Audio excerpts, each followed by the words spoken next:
Pulls him over, sees him and says, "Everything okay, son?" Bob said, "Yeah, I just came from a meeting of the Bagala." I don't know if he said that or not, but basically Bob told the cop he was okay, but he missed his cab, missed his train. So the good officer in New Jersey drove Bob home. A fitting end to a great night of Bacala.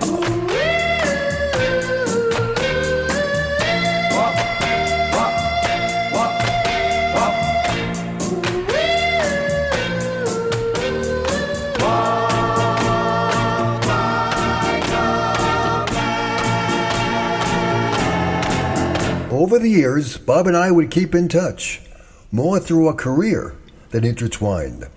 Bob went on to be a very successful corporate oiler, worked for Siemens and a number of major pharmaceutical firms. And Siemens was one of my accounts for many, many years. So when I was in New Jersey, making a sales call there, oftentimes I would accidentally try to run into Bob, have lunch together, sit back and talk, recollect the old days, and find out what's going on with the families. It was a fun visit, and I look forward to it. Now, Bob called me last year and asked me to restart Bacala once again, some 37 years after we last did it. We bantered back and forth, with me telling him to start the ball moving, then I'll push it. This went back and forth, and we agreed to disagree, and we never got the ball moving. But sadly, I wish I did. I very much wish I did.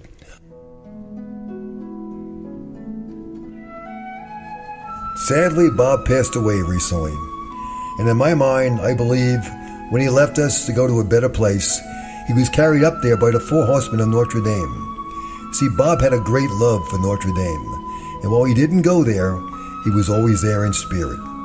Very much so. We heard that all the time during college, and his children and his family heard it all through Bob's life, his love for the blue and the gold.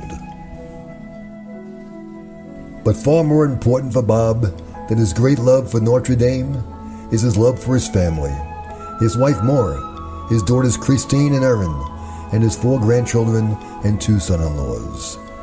I was honored to have been at Bob's services and heard the words from his daughter Erin as she read the eulogy, and I'm very pleased that I can share it with you today.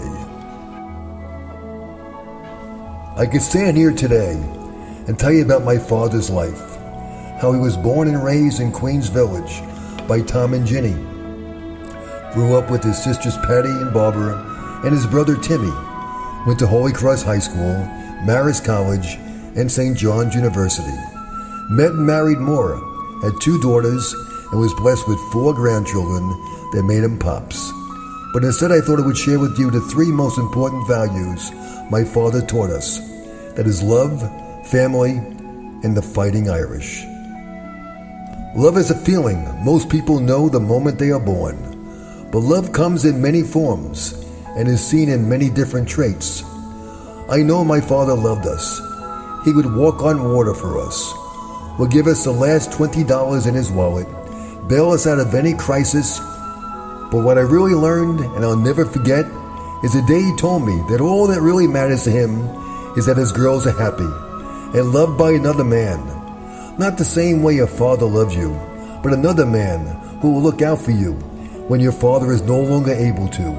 A man who will hold your hand and comfort you in your darkest hours. A man who has a heart of gold and who may, just may, love you enough when your daddy is no longer able to. My father sat me down in 2008 and told me that I was lucky enough to have found my husband Mike. Because not only will he bust your balls like he does to me, but he will love you and take care of you when I no longer can. Hold on to that love, and when you ever doubt it, think of me, and remember how much I love you. Well, Daddy, I am everything I am because you love me. Family. Agreeably, family is important. It is a title given to those we hold dearly in our hearts, the people that live within the 4 walls of our house. We extend it to those who come into our lives, and no matter what, through thick or thin, seem to stay. DNA is not always shared, but the feeling is undeniably there. Family can be family in every sense of the word. Dads who are in charge of checking under their child's bed to ensure there is not a monster, The dad that gives you orange soda for breakfast because, heck, there's orange in it. The dad who sees your tattoo and tries to remove it with the sponge, looks you in your eyes and says, "You idiot, you're lucky I love you, because your mom is gonna kill you." The dad who sees your pierced belly button and says to mom, "Hey, it could have been worse." The pops who taught my son that the only thing you need to get a ball in the net is in your wrist, as he shoots the ball over the net and into the garage. The pops who gives you the spare change in his pocket and tells you to put it in your piggy bank for a rainy day. The pops who wakes up early to get chocolate munchkins so your belly will be full. But what my dad also taught me is that family is so much more than the people you live with. It's a neighbor who snow blows your driveway when you no longer can. The neighbor who opens her door and takes your kids in while handing you her car keys because you locked yourself out of the house and need to be at a meeting in 10 minutes.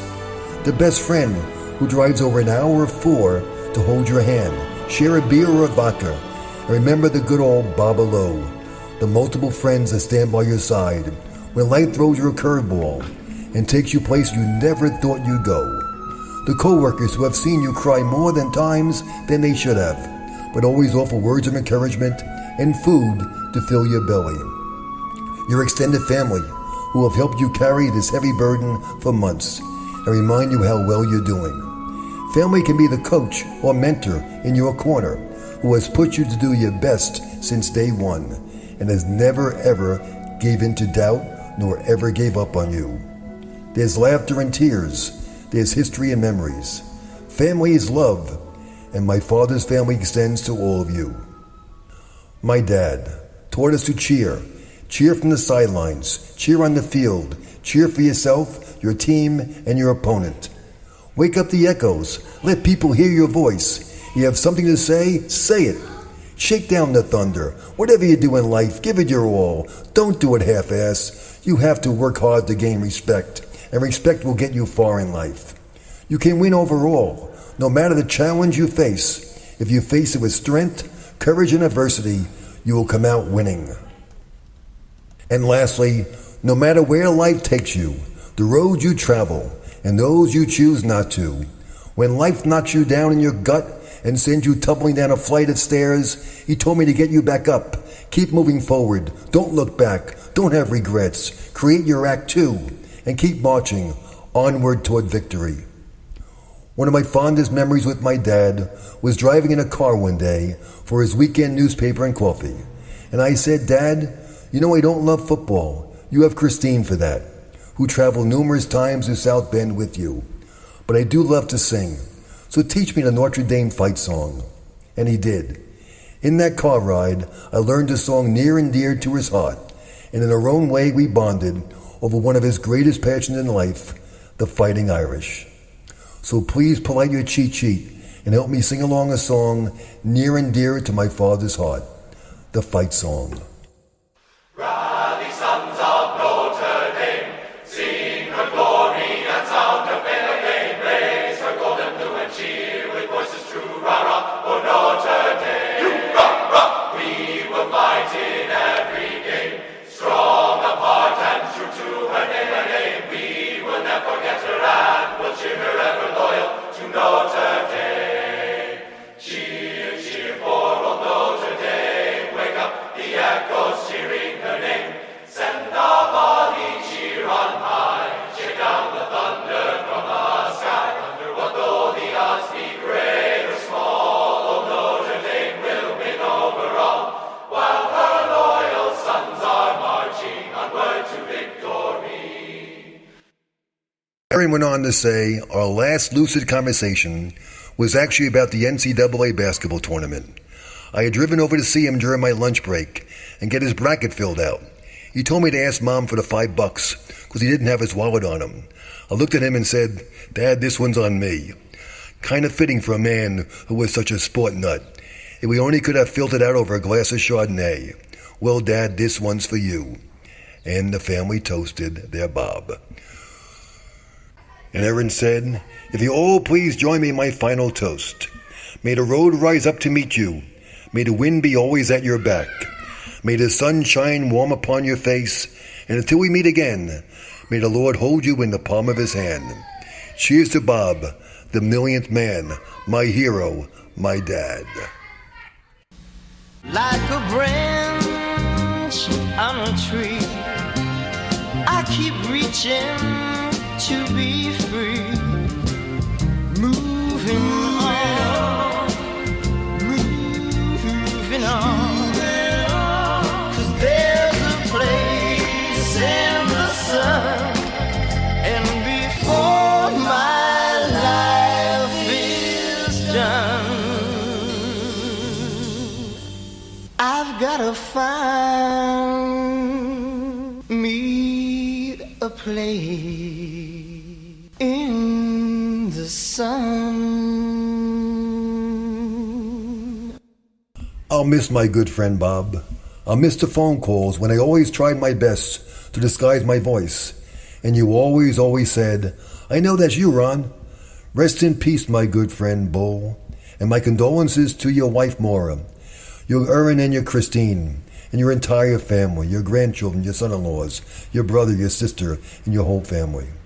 We all shared the gift of Bob and the love for a man that gave far more than he took.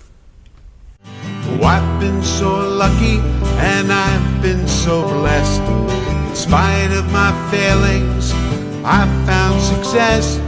For I've known love and I've known good times, and I have known friendship and written some rhymes. You've been listening to The Last Walk, Remember When, with your host, Ron Baumbach.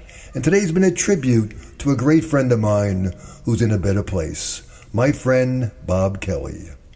The song you've been listening to is Here's to Good Friends, sung and composed by Paul Cassone.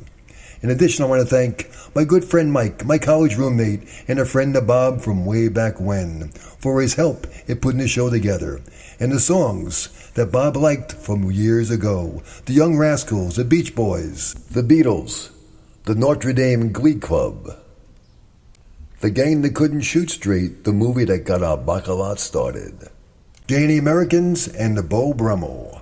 Thanks for all the help and for helping us remember Bob.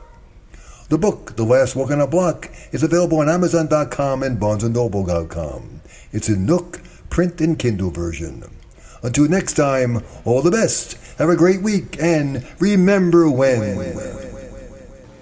And there's a magic in the sound of their name.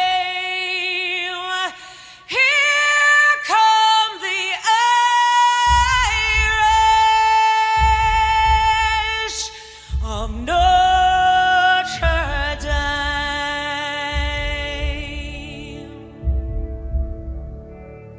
Here's to good friends, the ones we hold dear, the ones who will tell us what we need to hear, the ones who love us, right or wrong. And to all those good friends who give you this song, and to all those good friends who give you this song.